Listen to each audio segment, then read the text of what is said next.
स्वागत है आप सबका फिर से सीवी क्लासेस के यूट्यूब चैनल पे। अपने एनसीईआरटी सार संग्रह पॉइंटर सीरीज़ के अंतर्गत आज हम लोग भारतीय भूगोल को स्टार्ट करेंगे। तो चलिए प्रश्नों को शुरू करने से पहले जान लेते हैं कि हम लोग इसके अंतर्गत किन किन टॉपिकों से संबंधित प्रश्नों को शामिल करेंगे। सबसे पहला हमारा टॉपिक होगा सामान्य परिचय और इसके अंतर्गत सब टॉपिक होंगे भौगोलिक स्थिति, राज्य एवं संघ राज्य क्षेत्र, प्रमुख शहर, पर्यटन स्थल, सीमावर्ती देश और अन्य तथ्य। हमारा दूसरा टॉपिक होगा पर्वतीय, पठारी एवं मैदानी क्षेत्र और इसके अंतर्गत हमारे सब टॉपिक होंगे पर्वत एवं पहाड़, पठारी क्षेत्र, मैदानी और रेगिस्तानी क्षेत्र। हमारा तीसरा टॉपिक होगा अपवाह तंत्र और इसके अंतर्गत हम लोग सिंधु नदी, ब्रह्मपुत्र नदी, गंगा नदी, गोदावरी, कावेरी नदी, कृष्णा, महानदी, अन्य नदियाँ और नदियों के किनारे स्थित नगरों के बारे में पढ़ेंगे। हमारा चौथा टॉपिक होगा तटीय भाग एवं द्वीप समूह और इसके अंतर्गत हम पूर्वी भाग, पश्चिमी भाग, द्वीप समूह और अन्य महत्वपूर्ण तथ्यों को जानेंगे। हमारा पांचवा टॉपिक होगा प्रमुख घाटियाँ, प्रपात एवं झीलें और इसके अंतर्गत हम लोग घाटी, प्रपात, झीलें एवं अन्य तथ्यों को जानेंगे। हमारा पांचवा टॉपिक होगा चट्टान या शैल एवं मृदा और इसके अंतर्गत हम लोग भारत के प्रमुख दर्रे, मानसून एवं वर्षा, वन्य जीव, वनस्पतियाँ, वन, प्राकृतिक आपदाएं, चट्टान, काली मिट्टी, जलोढ़ मिट्टी, लैटेराइट मिट्टी, लवणीय एवं क्षारीय एवं अन्य मिट्टियाँ, पर्वतीय मृदा एवं अन्य तथ्य तथा सिंचाई एवं नदी घाटी परियोजनाओं के बारे में पढ़ेंगे। हमारा छठा टॉपिक होगा खनिज संसाधन और इसके अंतर्गत हम लोग लौह अयस्क, तांबा, बॉक्साइट, कोयला, अभ्रक, सीसा एवं जस्ता और अन्य खनिजों के बारे में पढ़ेंगे। हमारा सातवां टॉपिक होगा ऊर्जा संसाधन और इसके अंतर्गत हम लोग परमाणु ऊर्जा, पवन ऊर्जा, पनबिजली ऊर्जा, ताप ऊर्जा, सौर ऊर्जा, पेट्रोलियम एवं प्राकृतिक गैस संसाधन एवं अन्य तथ्यों के साथ इस टॉपिक को समाप्त करेंगे। हमारा आठवां टॉपिक होगा उद्योग एवं व्यापार और इसके अंतर्गत हम लोग उद्योग एवं व्यापार के अंतर्गत हम लोग लौह इस्पात उद्योग, कृषि आधारित उद्योग, अन्य उद्योग, व्यापार और औद्योगिक क्षेत्र के बारे में पढ़ेंगे। हमारा नौवां टॉपिक होगा सड़क परिवहन और इसके अंतर्गत हम लोग रेलवे परिवहन, जल परिवहन एवं बंदरगाह, हवाई परिवहन एवं अन्य परिवहन और मानव प्रजातियाँ, बोली एवं भाषा को पढ़ेंगे।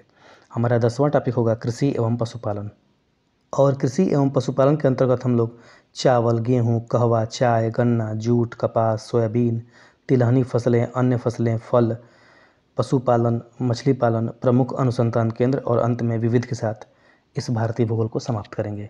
तो ये रहेगा हमारे पढ़ने का क्रम। क्योंकि भारतीय भूगोल एक बड़ा टॉपिक है इसलिए हम इसके अंतर्गत कई वीडियो के माध्यम से इस टॉपिक को समाप्त करेंगे और इस क्रम में यह हमारा पहला वीडियो होगा। तो चलिए बिना किसी देरी के शुरू करते हैं आज के वीडियो लेक्चर को। हमारा पहला टॉपिक है भारत का सामान्य परिचय और इसके अंतर्गत भौगोलिक स्थिति। पहला प्रश्न है भारत की मानक यामोत्तर रेखा कौन सी है? तो 82.5 अंश पूर्वी देशांतर भारत की मानक यामोत्तर रेखा है। अगला प्रश्न है भारत का सबसे उत्तरी अक्षांश क्या है? तो भारत का सबसे उत्तरी अक्षांश 37 अंश 6 मिनट है। अगर हम बात करें भारत की तो भारत का सबसे दक्षिणी अक्षांश 8 अंश 4 मिनट पे और सबसे उत्तरी अक्षांश 37 अंश 6 मिनट पे होता है, तो इसको ध्यान रखेंगे। अगला प्रश्न है भारत द्वारा पृथ्वी के धरातल का कितना प्रतिशत घेरा हुआ है?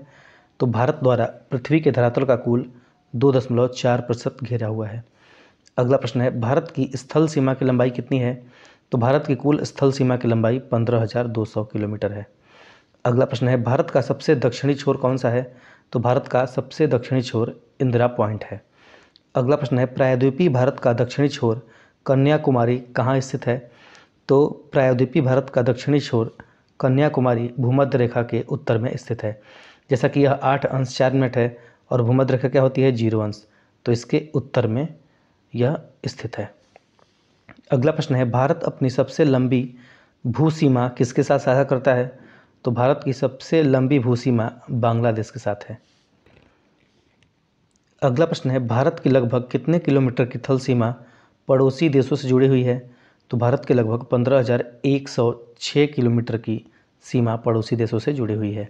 कभी कभी इसकी जगह पे 15,200 भी आप लोगों को देखने के लिए मिल सकता है। अगला प्रश्न है भारत की मानक यामोत्तर रेखा गुजरती है कहाँ से? तो मिर्ज़ापुर से, या फिर इसके जगह पे अगर इलाहाबाद के नैनी से देगा तो वो भी सही होगा। अगला प्रश्न है भारत का सबसे ठंडा आवासीय स्थान कौन सा है? तो द्रास जो है वह भारत का सबसे ठंडा आवासीय स्थान है। अगला प्रश्न है एकमात्र भारतीय राज्य जिसकी सीमा सिक्किम राज्य से जुड़ी हुई है वह राज्य कौन सा है? तो वह है पश्चिम बंगाल राज्य। अगला प्रश्न है, भारत की सबसे लंबी मुख्य भू तटरेखा कौन सी है? तो भारत की सबसे लंबी मुख्य भू तटरेखा गुजरात राज्य की है। अगला प्रश्न है, वह जल संधि जो अंडमान और निकोबार द्वीप समूह को अलग करती है वह कौन सी है? तो 10 डिग्री चैनल जो है या फिर 10 डिग्री जल संधि जो है वह अंडमान और निकोबार द्वीप समूह को अलग करती है। अगला प्रश्न है, वह राज्य जिसकी सीमा सबसे अधिक राज्यों या फिर केंद्र शासित प्रदेशों से जुड़ी हुई है वह राज्य कौन सा है? वह राज्य है उत्तर प्रदेश। अगला प्रश्न है, क्षेत्रफल की दृष्टि से भारत का सबसे छोटा केंद्र शासित प्रदेश कौन सा है? तो लक्षद्वीप क्षेत्रफल की दृष्टि से भारत का सबसे छोटा केंद्र शासित प्रदेश है। अगला प्रश्न है, भारत का सबसे पूर्वी राज्य कौन सा है? तो अरुणाचल प्रदेश भारत का सबसे पूर्वी राज्य है। अगला प्रश्न है, भारत की मुख्य भूमि का सबसे दक्षिणी छोर कौन सा है? तो भारत की मुख्य भूमि का सबसे दक्षिणी छोर कन्याकुमारी है। अगला प्रश्न है, भारत को कितने भौगोलिक क्षेत्रों में बांटा गया है? तो भारत को कुल 6 भौगोलिक क्षेत्रों में बांटा गया है। अगला प्रश्न है, भारतीय भूमि को लगभग 2 बराबर हिस्सों में विभाजित करती है कौन सी रेखा? तो भारतीय भूमि को लगभग 2 बराबर हिस्सों में कर्क रेखा विभाजित करती है। कितने अंश अक्षांश को कर्क रेखा कहा जाता है? तो 23.5 अंश उत्तरी अक्षांश को कर्क रेखा कहा जाता है और 23.5 अंश दक्षिणी अक्षांश को मकर रेखा। अगला प्रश्न है, भारत भूमध्य रेखा से मात्र कितने डिग्री उत्तर में है? तो भारत भूमध्य रेखा से मात्र 8 डिग्री उत्तर में स्थित है। अभी पीछे मैंने बताया था कि जैसे भारत है तो यह कहाँ से शुरू होता है? तो 8 अंश 4 मिनट से, और भूमध्य रेखा कहाँ पे होती है? 0 अंश। तो 0 अंश से 8 अंश 4 मिनट कितना अंतर है? तो लगभग 8 अंश का, यही पूछा जा रहा है इस प्रश्न में। अगला प्रश्न है, भारतीय क्षेत्र का सुदूर दक्षिणी बिंदु इंदिरा बिंदु स्थित है कहाँ पे? तो इंदिरा बिंदु ग्रेट निकोबार द्वीप समूह में स्थित है। अगला प्रश्न है, कितने भारतीय राज्य एवं केंद्र शासित प्रदेश मुख्य भूमि एवं समुद्र तट से संबंध है? तो कुल 9 राज्य और 4 केंद्र शासित प्रदेश मुख्य भूमि एवं समुद्र तट से संबंध है। अगला प्रश्न है, भारत का सबसे उत्तरी राज्य कौन सा है? तो भारत का सबसे उत्तरी राज्य है जम्मू कश्मीर। अगला प्रश्न है, भारत का दक्षिणी भाग त्रिकोणीय आकार का है और यह क्या है? तो भौगोलिक रूप से भारत का दक्षिणी भाग एक प्रायद्वीप है। प्रायद्वीप क्या होता है? तो भूमि या फिर भूमि का ऐसा भूभाग जो 3 तरफ से जल से घिरा हुआ है। तो भारत की अगर स्थिति देखें तो इधर है अरब सागर, इधर है हिंद महासागर और इधर है बंगाल की खाड़ी। तो इस प्रकार भारत का दक्षिणी भाग जो है वह 3 तरफ से पानी से घिरा हुआ है, इस वजह से वह एक प्रायद्वीप है। अगला प्रश्न है, भारत का निम्नतम बिंदु कहाँ पे है?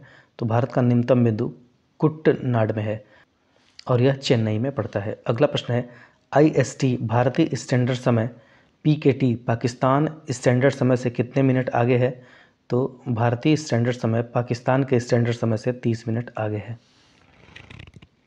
हमारा अगला टॉपिक है भारत और इससे बनने वाला पहला प्रश्न है, भारतीय उपमहाद्वीप का वह देश जहां राष्ट्रपति प्रणाली का शासन है वह देश कौन सा है? तो वह है श्रीलंका।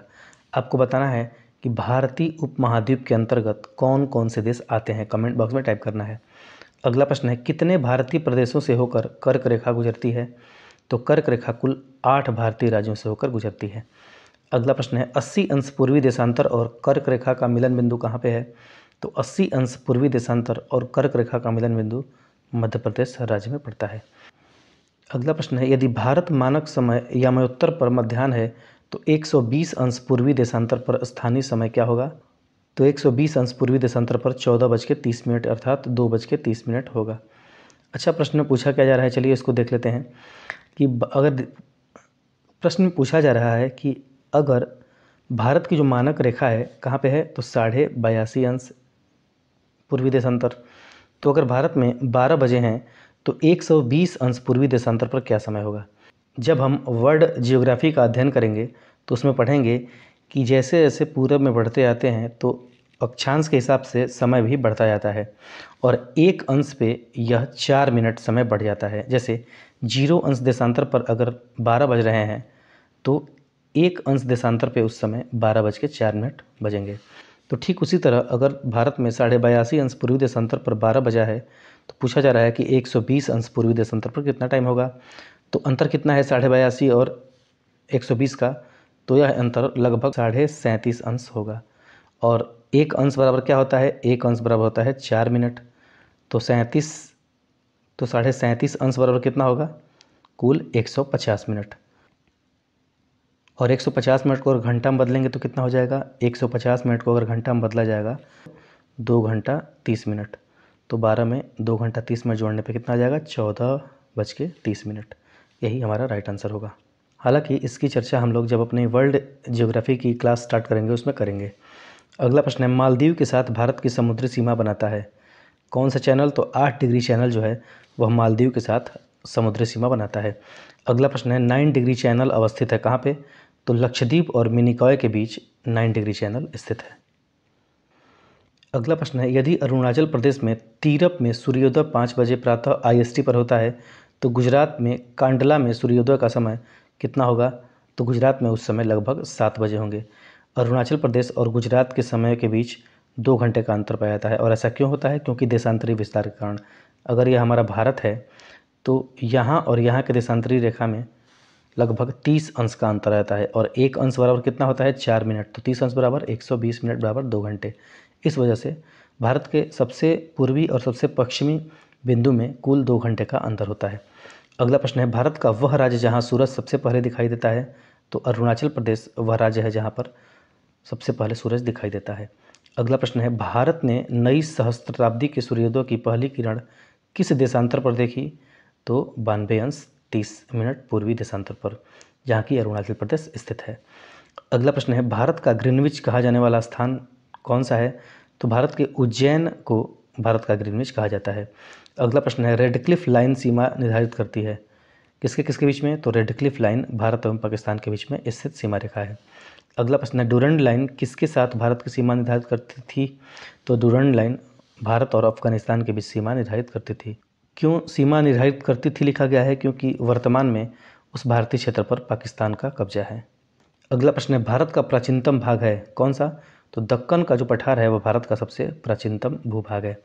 अगला प्रश्न है, कर्क रेखा भारत के किन राज्यों से होकर गुजरती है, तो हम लोगों ने पीछे पढ़ा कि कर्क रेखा भारत के कुल 8 राज्यों से होकर गुजरती है, तो उनके नाम कौन कौन से हैं, पहला है गुजरात, दूसरा है राजस्थान, तीसरा है मध्य प्रदेश, चौथा है छत्तीसगढ़, पाँचवा है झारखंड, छठा है पश्चिम बंगाल, सातवां है त्रिपुरा और आठवां है मिजोरम।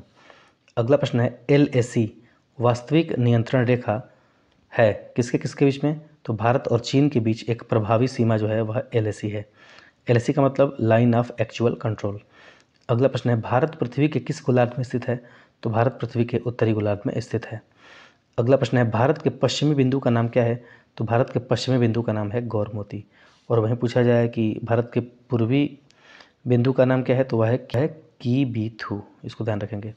भारत का सुदूर पूर्वी बिंदु कौन सा है, तो भारत का सुदूर पूर्वी बिंदु कीबीथू है जो कि अरुणाचल प्रदेश में है। और गौरमाता कहाँ है, तो गौरमाता गुजरात राज्य में स्थित है। अगला प्रश्न है, भारत को कितने भूकंपीय क्षेत्रों में विभाजित किया गया है, तो भारत को कुल 4 भूकंपीय क्षेत्रों में विभाजित किया गया है। अगला प्रश्न है, भारत का क्षेत्रफल लगभग कितना है, तो भारत का क्षेत्रफल लगभग 3.28 लाख वर्ग किलोमीटर है, अर्थात 3,28,263 वर्ग किलोमीटर। अगला प्रश्न है, कुल क्षेत्रफल के संदर्भ में विश्व के सबसे बड़े देशों में भारत किस स्थान पर है, तो कुल क्षेत्रफल के संदर्भ में विश्व के सबसे बड़े देशों में भारत 7वें स्थान पर है। तो इससे बड़े और 6 देश होंगे, उनके नाम आप कमेंट बॉक्स में जरूर देंगे। अगला प्रश्न है, भारत भूमध्य रेखा के किस दिशा में स्थित है, तो भारत भूमध्य रेखा के उत्तर दिशा में स्थित है। हमारा अगला टॉपिक है राज्य एवं संघराज्य क्षेत्र। तो चलिए इससे बनने वाले प्रश्नों को देखते हैं। पहला प्रश्न है, भारत के किस राज्य का सबसे लंबा समुद्री किनारा है, तो भारत के गुजरात राज्य का सबसे लंबा समुद्री किनारा है। अगला प्रश्न है, अंडमान और निकोबार द्वीप समूह भारत का एक संघ शासित प्रदेश है। निकोबार द्वीप समूह में द्वीपों की संख्या कितनी है, तो निकोबार द्वीप समूह में कुल द्वीपों की संख्या 22 है। अगला प्रश्न है, भारत का वह संघ राज्य क्षेत्र जो आकार में सबसे बड़ा है, तो भारत का लद्दाख ऐसा राज्य है जो क्षेत्रफल की दृष्टि से सबसे बड़ा राज्य है। अगला प्रश्न है, बस्तर एक आदिवासी जिला है, यह किस राज्य में है, तो बस्तर छत्तीसगढ़ राज्य में स्थित है। अगला प्रश्न है, स्वतंत्रता के बाद भाषा के आधार पर बने भारत के पहले राज्य का नाम क्या है, तो स्वतंत्रता के बाद भाषा के आधार पर बने भारत के सबसे पहले राज्य का नाम है आंध्र प्रदेश। अगला प्रश्न है, 2014 में बनाया गया भारत का 29वां राज्य कौन सा था, तो वह था तेलंगाना। अगला प्रश्न है, वह राज्य जिसने सर्वप्रथम भूमिगत जल की कमी से बचने के लिए प्रत्येक भवन में बारिश के पानी के संग्रहण को अनिवार्य किया था, वह राज्य कौन था, वह राज्य था तमिलनाडु। अगला प्रश्न है, वह राज्य जिसकी सीमा बांग्लादेश के साथ नहीं लगती, तो मणिपुर की सीमा बांग्लादेश के साथ नहीं लगती। तो यहाँ ध्यान देने लायक है कि बांग्लादेश के साथ आखिर में किस किस राज्य की सीमा लगती है। हालांकि आगे हम लोगों ने इन सब चीज़ों को शामिल किया है। अगला प्रश्न है नागालैंड की राजधानी क्या है? तो नागालैंड की राजधानी है कोहिमा।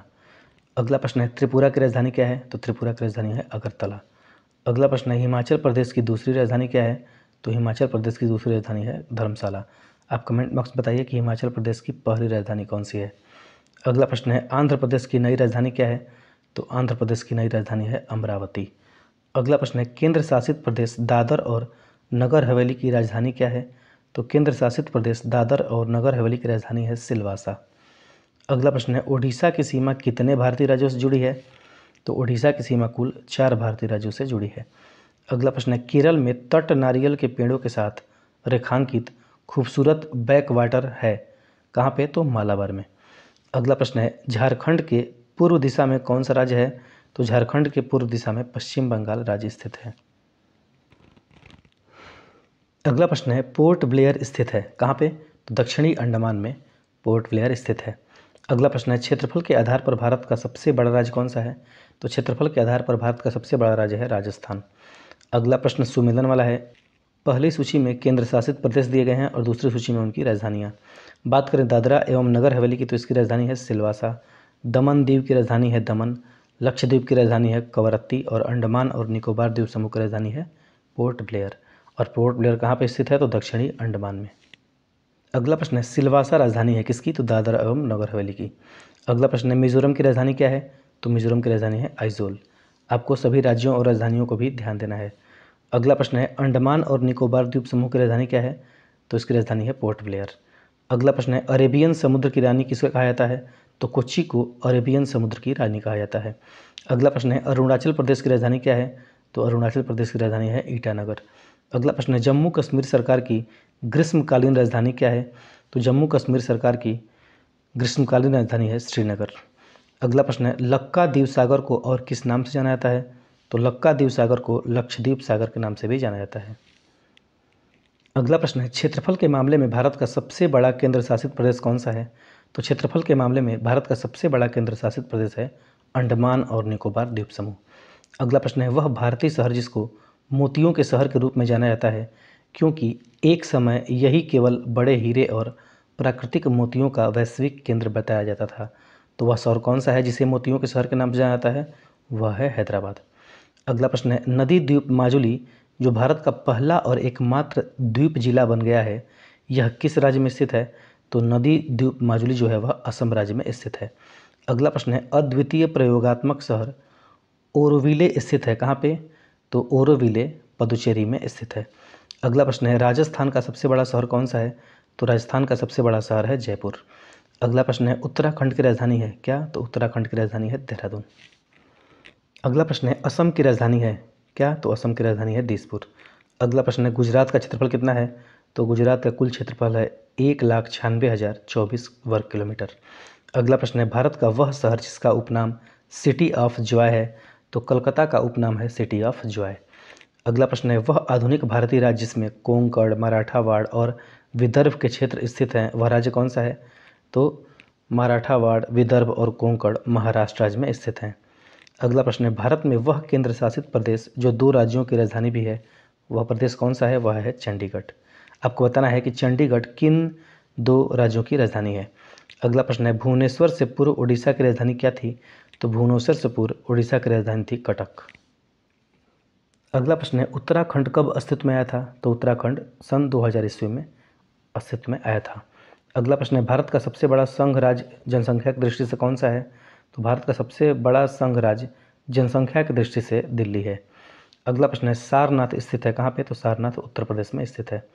अगला प्रश्न है उत्तर पूर्व की 7 बहनों के परिवार में 8वीं बहन सम्मिलित हुई है, वह कौन सा राज्य है?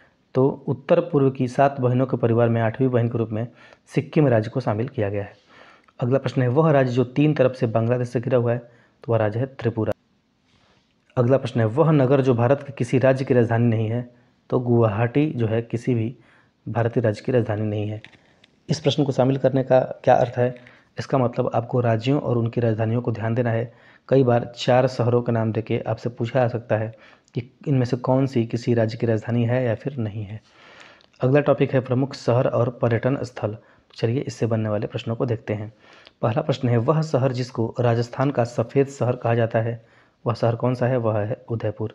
उदयपुर को राजस्थान का सफ़ेद शहर के नाम से जाना जाता है। अगला प्रश्न है, दक्षिण भारत का मानचेस्टर किसे कहा जाता है? तो कोयम्बटूर को दक्षिण भारत के मानचेस्टर के नाम से भी जानते हैं। अगला प्रश्न है, आंध्र प्रदेश का विजयवाड़ा शहर किस नदी के किनारे स्थित है? तो आंध्र प्रदेश का विजयवाड़ा शहर कृष्णा नदी के किनारे स्थित है। अगला प्रश्न है, मरयूर गुड़ को हाल ही में भौगोलिक संकेतक पंजीकरण प्रदान किया गया है। मरयूर भारत के किस राज्य में स्थित है? तो मरयूर भारत के केरल राज्य में स्थित है। अगला प्रश्न, झेलम नदी के तट पर स्थित शहर कौन सा है? तो वह है श्रीनगर। मिस प्रिंटिंग है। अगला प्रश्न है, ढलाई और ऊनाकोटी किस राज्य के ज़िले हैं? तो ढलाई और ऊनाकोटी त्रिपुरा राज्य के ज़िले हैं। अगला प्रश्न है, वह हिल स्टेशन जिस पर आपको चेपारा झरना, पोथमेडू व्यू पॉइंट और अटुकाद झरना मिलेंगे, वह स्थान कौन सा है? तो वह हिल स्टेशन है मुन्नार हिल स्टेशन। अगला प्रश्न है, अमीन दीव और मिनिकॉय किस भारतीय केंद्र शासित प्रदेश के हिस्से हैं? तो अमीन दीव और मिनिकॉय लक्षद्वीप के हिस्से हैं। अगला प्रश्न है, वह शहर जो संतरों के लिए मशहूर है? तो नागपुर शहर संतरों के लिए मशहूर है। अगला प्रश्न है, वह स्थान जो अपने गर्म स्रोतों स्प्रिंग्स के लिए जाना जाता है? तो वह स्थान है गौरीकुंड। अगला प्रश्न है, तवांग मठ किस राज्य में स्थित है? तो तवांग मठ अरुणाचल प्रदेश राज्य में स्थित है। अगला प्रश्न है, रानीखेत हिल स्टेशन भारत के किस राज्य में स्थित है? तो रानीखेत हिल स्टेशन भारत के उत्तराखंड राज्य में स्थित है। अगला प्रश्न है, वह भारतीय शहर जिसको गुलाबी शहर भी कहा जाता है? तो जयपुर को गुलाबी शहर के नाम से भी जाना जाता है। अगला प्रश्न है, एशिया का सबसे बड़ा उद्यान इंदिरा गांधी मेमोरियल ट्यूलिप उद्यान कहाँ पर स्थित है? तो एशिया का सबसे बड़ा उद्यान इंदिरा गांधी मेमोरियल ट्यूलिप उद्यान श्रीनगर में स्थित है। अगला प्रश्न है, कश्मीर के सैफरान टाउन के रूप में जाना जाता है किसको? तो पंपोर को, जो कि जम्मू कश्मीर में स्थित है, उसको कश्मीर के सैफरान टाउन के नाम से भी जाना जाता है। अगला प्रश्न है, वह शहर जिसको वेनिस ऑफ द ईस्ट कहा जाता है, जहां सिटी पैलेस स्थित है? तो उदयपुर को वेनिस ऑफ द ईस्ट कहा जाता है और यहीं पे सिटी पैलेस भी स्थित है। अगला प्रश्न है, राजस्थान में स्थित एक हिल स्टेशन है, कौन सा? तो माउंट आबू जो है वह राजस्थान में स्थित एक हिल स्टेशन है। अगला प्रश्न है, उदगमंडलम किस हिल स्टेशन का दूसरा नाम है? तो उदगमंडलम हिल स्टेशन ऊटी का दूसरा नाम है। अगला प्रश्न है, भारत के राजस्थान प्रदेश में स्थित एक धार्मिक शहर कौन सा है? तो भारत के राजस्थान प्रदेश में स्थित एक धार्मिक शहर है पुष्कर। अगला प्रश्न है, अनंतनाग एक शहर है किस राज्य का? तो अनंतनाग जो है जम्मू कश्मीर में एक स्थित शहर है। अगला प्रश्न है, वह शहर जिसको मोतियों का शहर कहा जाता है? तो हैदराबाद को मोतियों के शहर के नाम से भी जानते हैं। अगला प्रश्न है, भारत में उड़ीसा राज्य में स्थित एक धार्मिक शहर है, कौन सा? तो वह है पुरी, जो कि उड़ीसा राज्य में स्थित है। अगला प्रश्न है, भारत का सिलिकॉन वैली कहा जाता है किसको? तो बेंगलुरु को भारत के सिलिकॉन वैली के नाम से जाना जाता है। अगला प्रश्न है, पर्वतीय पर्यटन स्थलों की राजकुमारी के रूप में जाना जाता है किसको? तो कोडाई कनाल को, जो कि तमिलनाडु में स्थित है, पर्वतीय पर्यटन स्थलों की राजकुमारी के नाम से जाना जाता है। अच्छा प्रश्न है, ध्यान रखेंगे। अगला प्रश्न है, हाफलॉन्ग हिल स्टेशन किस भारतीय राज्य में है? तो हाफलॉन्ग हिल स्टेशन असम में है। अगला प्रश्न है, कौन सा भारतीय राज्य उत्तर पश्चिमी और दक्षिण में बांग्लादेश से घिरा हुआ है? तो वह राज्य है त्रिपुरा, जो 3 तरफ से बांग्लादेश से घिरा हुआ है। अगला प्रश्न है, भारत के कितने राज्यों की सीमा सिक्किम से जुड़ी हुई है? तो भारत के केवल एक राज्य की सीमा सिक्किम के साथ जुड़ी हुई है और वह राज्य कौन सा है? वह है पश्चिम बंगाल। अगला प्रश्न है, भारत के किस राज्य में सबसे अधिक जिले हैं? तो भारत के उत्तर प्रदेश राज्य में सबसे अधिक जिले हैं, कुल 75 जिले। अगला प्रश्न है, नवनिर्मित केंद्र शासित प्रदेश लद्दाख के साथ कितने भारतीय राज्य या फिर केंद्र शासित प्रदेशों की सीमा लगती है? तो लद्दाख के साथ 2 भारतीय राज्यों या फिर केंद्र शासित प्रदेशों की सीमा लगती है। अगला प्रश्न है, नागालैंड को अलग राज्य के रूप में कब बनाया गया था? तो सन 1963 ईस्वी में नागालैंड को अलग राज्य के रूप में बनाया गया था। अगला प्रश्न है, रायपुर किस भारतीय राज्य की राजधानी है? तो रायपुर छत्तीसगढ़ की राजधानी है। अगला प्रश्न है, तेलंगाना राज्य की राजधानी क्या है? तो तेलंगाना राज्य की राजधानी है हैदराबाद। अगला प्रश्न है, भारत में राज्यों की कुल संख्या कितनी है? तो भारत में कुल राज्यों की संख्या है 28 और भारत में अगर केंद्र शासित प्रदेशों की बात करें तो कुल उनकी संख्या है 8। अगला प्रश्न है, लक्षद्वीप समूह का दक्षिणतम भाग है, कौन सा? तो मिनिकॉय जो है वह लक्षद्वीप समूह का दक्षिणतम भाग है। अगला प्रश्न है, गोवा राज्य का कुल क्षेत्रफल कितना है? तो गोवा का कुल क्षेत्रफल है 3702 वर्ग किलोमीटर। अगला प्रश्न है, किस राज्य की सीमा उत्तर में भूटान और अरुणाचल प्रदेश, पूर्व में नागालैंड और मिजोरम, दक्षिण में मेघालय, त्रिपुरा, मिजोरम और बांग्लादेश तथा पश्चिम में बंगाल के साथ लगती है, तो वह राज्य है असम। अगला प्रश्न है, पोलोलेम एक समुद्र तट है, कहाँ पे स्थित है? तो गोवा में स्थित है। अगला प्रश्न है, रामेश्वरम शहर किस राज्य में स्थित है? तो रामेश्वरम शहर तमिलनाडु राज्य में स्थित है। अगला प्रश्न है सही सुमेरन वाला, चलिए इसको देख लेते हैं। सूची 1 में शहरों के नाम दिए गए हैं और सूची 2 में वह किस नदी के किनारे स्थित हैं। उज्जैन की बात करें तो यह क्षिप्रा नदी के किनारे स्थित है। सूरत की बात करें तो यह ताप्ती नदी के किनारे स्थित है। वहीं जबलपुर नर्मदा नदी के किनारे स्थित है और लखनऊ गोमती नदी के किनारे स्थित है। अब चलिए सीमावर्ती देशों के बारे में जान लेते हैं, जहाँ से अक्सर ही प्रश्न पूछे जाते हैं। तो हमारा टॉपिक है सीमावर्ती देश, और भारत के पड़ोसी देशों और सीमावर्ती भारतीय राज्यों के बारे में चलिए जानते हैं। पहला देश है बांग्लादेश, और बांग्लादेश के साथ कुल 5 भारतीय राज्य सीमा बनाते हैं। कौन कौन से? पश्चिम बंगाल, असम, मेघालय, त्रिपुरा और मिजोरम। बात करें चीन की, तो चीन के साथ भी कुल 5 भारतीय राज्य सीमा बनाते हैं। कौन कौन से राज्य हैं? जम्मू कश्मीर, हिमाचल प्रदेश, उत्तराखंड, सिक्किम और अरुणाचल प्रदेश। तीसरा देश है नेपाल, और नेपाल के साथ सीमा बनाने वाले भारतीय राज्यों के नाम हैं उत्तराखंड, उत्तर प्रदेश, बिहार, पश्चिम बंगाल और सिक्किम। भारत के साथ सीमा बनाने वाला तीसरा देश है नेपाल, और नेपाल उत्तराखंड, उत्तर प्रदेश, बिहार, पश्चिम बंगाल और सिक्किम के साथ अपनी सीमा साझा करता है। चौथा जो देश है वह है भूटान, और भूटान सिक्किम, पश्चिम बंगाल, अरुणाचल प्रदेश और असम कुल 4 भारतीय राज्यों के साथ सीमा बनाता है। अगला देश है म्यांमार, जो कि अरुणाचल प्रदेश, नागालैंड, मणिपुर और मिजोरम, यह भी कुल 4 भारतीय राज्यों के साथ सीमा बनाता है। अगला देश है पाकिस्तान, और पाकिस्तान जो है जम्मू कश्मीर, लद्दाख, पंजाब, राजस्थान और गुजरात कुल 5 राज्यों के साथ अपनी सीमा बनाता है। अगला देश है अफगानिस्तान, और अफगानिस्तान कुल 2 भारतीय राज्यों के साथ सीमा बनाता है, जम्मू कश्मीर और लद्दाख के साथ। इसके साथ साथ जल सीमाओं वाले 2 पड़ोसी देश भी हैं, जिसमें पहला है श्रीलंका और दूसरा है मालदीव। तो भारत और श्रीलंका केवल जल सीमा साझा करते हैं, उनके बीच कोई भी भूमि सीमा नहीं है। इसके साथ साथ भारत और मालदीव भी केवल जल सीमा ही साझा करते हैं। तो ये सारे पॉइंट्स जो हैं इंपॉर्टेंट है, और यहीं से घुमा फिरा के क्वेश्चन पूछे जाते हैं, तो इसको ध्यान रखेंगे। भारत की अन्य देशों के साथ कितनी सीमा लगती है, इसकी लंबाई भी पूछी जाती है, तो चलिए इसको भी देख लेते हैं। सबसे ज़्यादा सीमा भारत की बांग्लादेश के साथ लगती है, और इसकी कुल सीमा की लंबाई है 4096.7 किलोमीटर। चीन के साथ बात करें तो चीन के साथ कुल 3488 किलोमीटर की सीमा भारत साझा करता है। वहीं पाकिस्तान के साथ कुल 3323 किलोमीटर की सीमा भारत की लगती है। नेपाल की बात करें तो नेपाल के साथ कुल 1751 किलोमीटर की सीमा लगती है, और म्यांमार के साथ भारत की कुल 1643 किलोमीटर की सीमा साझा होती है। वहीं भूटान के साथ कुल 699 किलोमीटर की सीमा भारत साझा करता है, और अंत में अफगानिस्तान के साथ कुल 106 किलोमीटर की सीमा भारत साझा करता है, और इस तरह से सबसे कम सीमा साझा करने वाला देश अफगानिस्तान ही है। और इन सभी देशों की कुल सीमा रेखा की बात करें तो वह है 15,106.7 किलोमीटर। इंपॉर्टेंट है, ध्यान रखेंगे। अगला प्रश्न है, भारत के 2 पड़ोसी द्वीप देश कौन कौन से हैं? तो वह हैं श्रीलंका और मालदीव, ऊपर हम लोगों ने भी पढ़ा है। अगला प्रश्न है, भारत के कितने राज्य बांग्लादेश के साथ सीमा साझा करते हैं? तो भारत के कुल 5 राज्य जो हैं वह बांग्लादेश के साथ सीमा साझा करते हैं। अगला प्रश्न है, वह देश जिसके साथ भारत की अंतर्राष्ट्रीय सीमा नहीं लगती है? तो श्रीलंका के साथ भारत की अंतर्राष्ट्रीय सीमा नहीं लगती है, जबकि इसके साथ जल सीमा लगती है। अगला प्रश्न है, त्रिपुरा अपने उत्तर, दक्षिण और पश्चिम में किस देश से घिरा हुआ है? तो बांग्लादेश के साथ। अगला प्रश्न है, भारत के पड़ोसी देश नहीं है कौन? तो यूएई जो है भारत का पड़ोसी देश नहीं है। इस प्रश्न को लेने का क्या मतलब है कि अक्सर एग्जाम में 4 ऑप्शन में आपको अलग अलग देशों के नाम दे दिए जाएंगे और पूछ दिए जाएंगे कौन सा देश भारत के साथ सीमा साझा करता है या फिर नहीं करता है। सिक्किम कितने देशों के साथ सीमा साझा करता है? तो सिक्किम कुल 3 देशों के साथ सीमा साझा करता है। किसके साथ? नेपाल के साथ, भूटान के साथ और चीन के साथ। अगला प्रश्न है, भारत की भू सीमाएँ जुड़ी हुई हैं कितने देशों के साथ? तो भारत की भू सीमाएँ कुल 7 देशों के साथ जुड़ी हुई हैं। अगला प्रश्न है, कितने भारतीय राज्यों की सीमाएँ नेपाल से जुड़ी हुई हैं? कुल 5 भारतीय राज्यों की सीमाएँ नेपाल के साथ जुड़ी हुई हैं। अगला प्रश्न है, भारत और पाकिस्तान के बीच की अंतर्राष्ट्रीय सीमा रेखा क्या है? तो भारत और पाकिस्तान के बीच की अंतर्राष्ट्रीय सीमा रेखा को रेडक्लिफ रेखा के नाम से जानते हैं। अगला प्रश्न है, किसकी सीमा विश्व की 5वीं सबसे बड़ी सीमा है? तो भारत और बांग्लादेश के बीच की जो सीमा रेखा है वह विश्व की 5वीं सबसे बड़ी सीमा रेखा है। अगला प्रश्न है, भारत का वह राज्य जिसकी सीमा नेपाल से नहीं जुड़ती? तो त्रिपुरा राज्य की सीमा नेपाल से नहीं जुड़ती। अगला प्रश्न है, वे भारतीय राज्य जो बांग्लादेश की सीमा पर स्थित हैं? तो पश्चिम बंगाल, असम, मेघालय, त्रिपुरा और मिजोरम बांग्लादेश की सीमा पर स्थित हैं।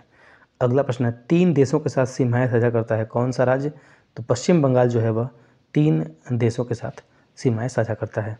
अगला प्रश्न है, वह राज्य जो बांग्लादेश के साथ अपनी सीमा साझा नहीं करता, तो वह राज्य है झारखंड। अगला प्रश्न है, भारत और चीन के बीच की सीमा रेखा का क्या नाम है, तो भारत और चीन के बीच की सीमा रेखा का नाम है मैकमोहन रेखा। अगला प्रश्न है, भारत और पाकिस्तान के बीच की सीमा रेखा माना जाता है किसको, तो रेड क्लिफ रेखा को भारत और पाकिस्तान के बीच की सीमा रेखा के रूप में जाना जाता है। अगला प्रश्न है, वह खाड़ी जो भारत तथा श्रीलंका को विभाजित करती है, तो वह खाड़ी है पाक की खाड़ी। अगला प्रश्न है, भारत की सबसे लंबी सीमा किस देश के साथ है, तो भारत की सबसे लंबी सीमा बांग्लादेश के साथ है। अगला प्रश्न है, बांग्लादेश की स्थलीय सीमा किन देशों के साथ है, तो बांग्लादेश की स्थलीय सीमा भारत और म्यांमार के बीच में है। अगला प्रश्न सुमेलन वाला है और एक सूची में देश का नाम दिया गया है और दूसरी सूची में सीमा रेखा का नाम।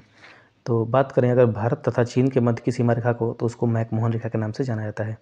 वहीं पाकिस्तान तथा अफगानिस्तान की बीच की सीमा रेखा को ड्यूरेंट रेखा के नाम से जाना जाता है। बात करें जर्मनी और फ्रांस की, तो जर्मनी और फ्रांस के बीच की सीमा रेखा को मैगी नॉट रेखा के नाम से जाना जाता है।